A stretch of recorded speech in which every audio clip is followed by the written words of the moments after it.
नमस्कार, मी सुशील कुलकर्णी. आपण पाहताय अॅनालायझर. देवेंद्र फडणवीसांचे स्वीय सहाय्यक सुमित वानखेडे हे वर्धा जिल्ह्यातल्या आर्वीतून आमदारकीसाठी इच्छुक असल्याची चर्चा जोरदार सुरू आहे.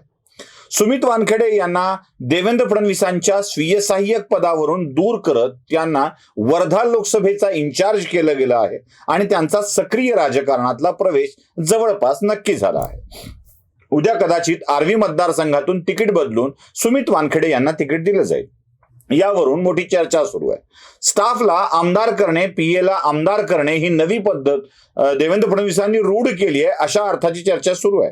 त्यावरून वादंग जोरदार चालू आहे. याआधी देखील देवेंद्र फडणवीसांनी औसा विधानसभा मतदारसंघातून त्यांचे स्वीय सहाय्यक अभिमन्यू पवार यांना आमदार केलेलं आहे. म्हणजे अभिमन्यू पवार आता आमदार झालेले आहेत. त्यांच्या आणखी एक स्टाफ मधले म्हणजे वैद्यकीय सहाय्यता कक्षाचे प्रमुख ओमप्रकाश शेटे यांनाही माजलगाव विधानसभा मतदारसंघातून नशीब आजमावायची इच्छा होती, पण ओमप्रकाश शेटेंना माजलगावमध्ये तिकीट मिळूच शकलं नाही आणि ओमप्रकाश शेटे 2019ला आमदार होऊ शकले नाहीत. तिकीट मिळालं तरी ते होतील की नाही हा भाग वेगळा, पण अभिमन्यू पवार, ओमप्रकाश शेटे आणि आता सुमित वानखेडे यांच्या सक्रिय राजकारणातल्या प्रवेशावरून एक जोरदार चर्चा रंगू लागली आहे. अशा पीएना राजकारणात आणणं कितपत योग्य की अयोग्य आणि हे पहिल्यांदा देवेंद्र फडणवीस करतायत का असा प्रश्न आपल्या सगळ्यांच्या मनामध्ये आहे. म्हणूनच चला पीए एमएलए बनणे या शीर्षकात आपण असे किती पीए आणि किती वेळेला आमदार झालेत, मंत्री झालेत हे तपासून बघणार आहोत. सगळ्यात मोठी गोष्ट शरद पवार यांचे पीए म्हणून साधारण 1981 ते 90 या काळामध्ये काम केलेले दिलीप वळसे पाटील. 81 ते 90 9 वर्ष वळसे पाटलांनी शरद पवारांचा स्वीय सहाय्यक म्हणून काम केलंय. 90च्या नंतर वळसे पाटलांनी सक्रिय राजकारणात उडी मारली आणि वळसे पाटील तेव्हापासून आतापर्यंत सलग विजयी होत आलेले आहेत. म्हणजे अगदी राज्याचे उच्चतंत्र शिक्षण मंत्री झालेले आहेत, राज्याच्या विधानसभेचे ते अध्यक्ष झालेले आहेत. मागच्या सरकारच्या काळामध्ये मध्येच त्यांना गृह खात्याची वेगळी जबाबदारी देण्यात आली होती. 90 नंतर 81 ते 90 पीए म्हणून नोकरी केल्यावरती वळसे पाटलांना अचानक संधी मिळाली आणि वळसे पाटलांचं भाग्यच बदलून गेलं होतं. हे फक्त राष्ट्रवादीनंच केलंय असं नाही. आपण देवेंद्र फडणवीसांच्या वरती जेव्हा आरोप करतो तेव्हा भाजपमध्ये काय झालं आहे हे देखील तपासून बघितलं पाहिजे. भारतीय जनता पक्षाचे दिवंगत नेते गोपीनाथ मुंडे यांच्यासाठी स्वीय सहाय्यक म्हणून काम करणारे अमित साटम अंधेरी पश्चिम या विधानसभा मतदारसंघातून 2014 आणि 2019 या 2 निवडणुकांच्या मधून आमदार म्हणून निवडून आलेले आहेत. केवळ गोपीनाथ मुंडे यांचे स्वीय सहाय्यक मिळाले असं नाही, तर प्रमोद महाजनांचे स्वीय सहाय्यक देखील विजयी झालेले आहेत. आता तुम्हाला कदाचित जरासं आश्चर्य वाटेल, म्हणजे 2009ला भारतीय जनता पक्षाने तिकीट नाकारलं म्हणून महाराष्ट्र नवनिर्माण सेनेत जाऊन आमदार झालेले घाटकोपरचे आमदार राम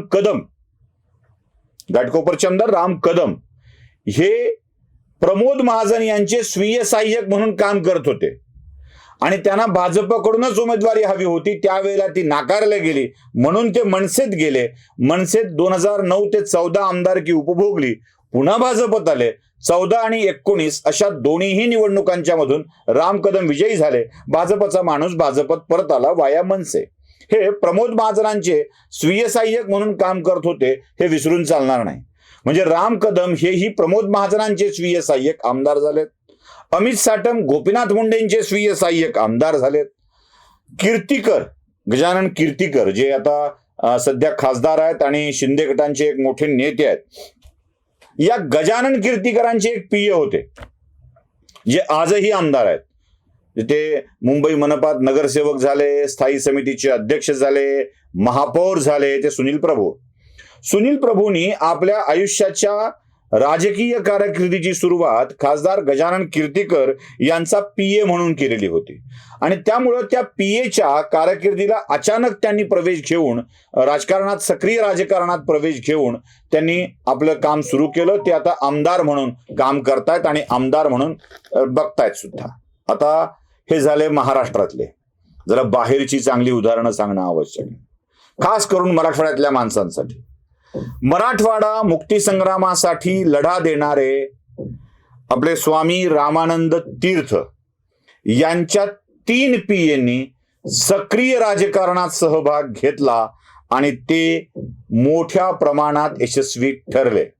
कोण हे 3 PA? नावं सांगतो. आश्चर्यचकित व्हाल. स्वामी रामानंद तीर्थांचे स्वीय सहाय्यक म्हणून काम करणारे PV नरसिंहराव देशाचे पंतप्रधान झाले. स्वामी रामानंद तीर्थांचे स्वीय सहाय्यक म्हणून काम करणारे शंकरराव चव्हाण महाराष्ट्राचे मुख्यमंत्री झाले, देशाचे गृहमंत्री झाले. स्वामी रामानंद तीर्थांचं स्वीय सहाय्यक म्हणून काम करणारे वीरेंद्र पाटील कर्नाटकचे मुख्यमंत्री झाले.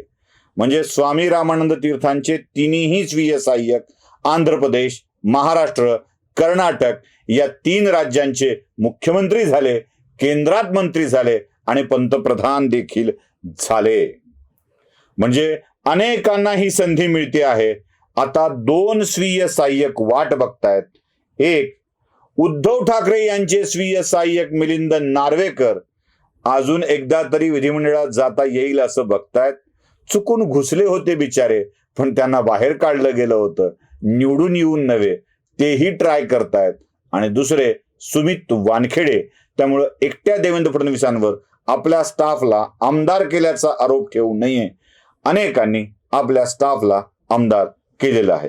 तुम्हाला ही माहिती आवडली असेल तर लाईक, शेअर आणि सबस्क्राईब नक्की करा. धन्यवाद.